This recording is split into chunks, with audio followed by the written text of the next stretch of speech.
So this is really cool, y'all. Equilab is doing a year-end wrap with all your data they collected from our 2024 year. So I'm going to be really conservative with this because in order for this to be accurate, you have to turn it on. And I think all of us know we could be halfway through our ride and we're like, damn it, forgot to turn on my Equilab. And then I don't use it when I'm in lessons or things like that. So these are going to be my stats for when I'm at home and for when I remember to turn the damn thing on, okay? So it says I rode 195 rides, went 356 miles, and spent 96 hours in the saddle. And that's important because I want you to know about that one. I don't know if it's a saying. It's that story about how in order to become an expert or good at something, you have to do it for 10,000 hours to become a master at it. Danny Emerson talks about it all the time on his Facebook page, Tamarack Hill Farm. So if it's saying that I only rode for 96 hours in the year of 2024, I would have to ride for 104 years. 104 years to get to 10,000 hours in order to become a master. Well, I'm 25 years down. You could do the math to find out how many more years I need to go. But as I said, this is conservative. Let's keep going. So this one is dividing up my distance. It says in October I went 61 miles. That's crazy because we were also doing pony parties and stuff. And so I feel like I didn't even get to ride that much in October, but I guess I did. And then this page is divvying it up by month, how much time I spent in the saddle. Now, keep in mind, my main horse, Spanky, has been rehabbing his SI/suspensory issues. So we were on like a 10-minute cap, 20-minute cap, 15-minute cap for many, many months, many weeks. And then I bought another horse, Ember, to fill the gap. But she was like a project in a way that I had to go so slow with her too. It's almost like they were on the same freaking rehab schedule, but she was able to obviously progress and go on much faster. Anyways, 9,174 transitions. That's really good.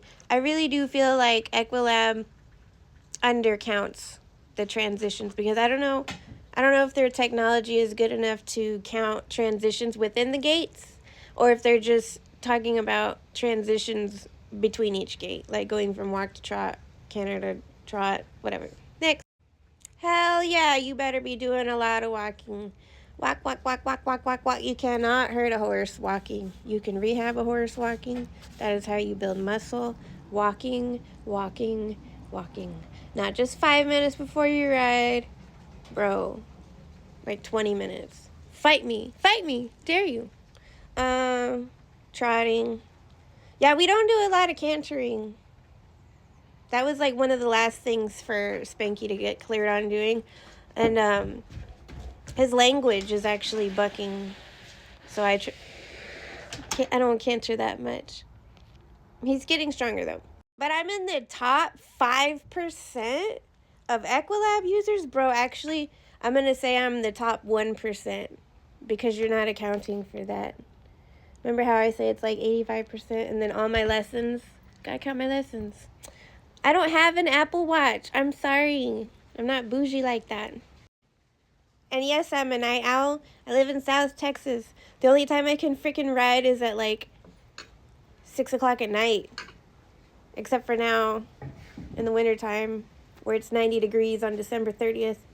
I can ride in the afternoon.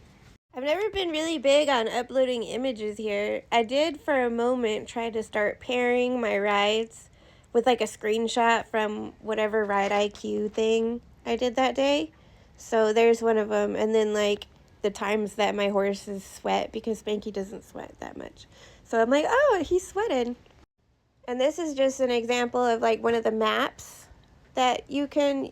So this image is going to be generated every time you use the app. It'll either give you like a generic background with like on maps or the satellite image.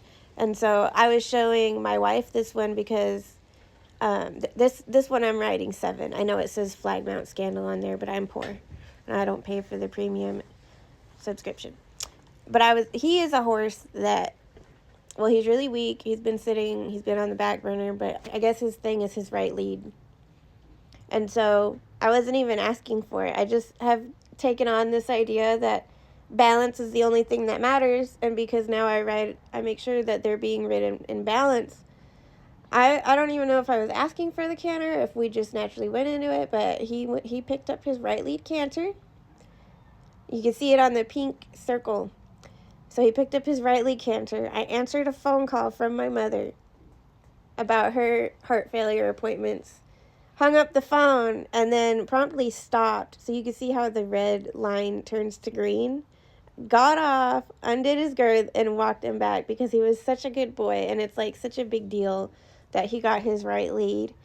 Because normally it's all you got to do is think about thoroughbred, right lead, unbalanced, unfit horse. That's the picture. That's what you'll get. So it wasn't that at all. I was really proud of him. So this is my Equilab year and Wrapped. So go check yours because I'm really curious to see.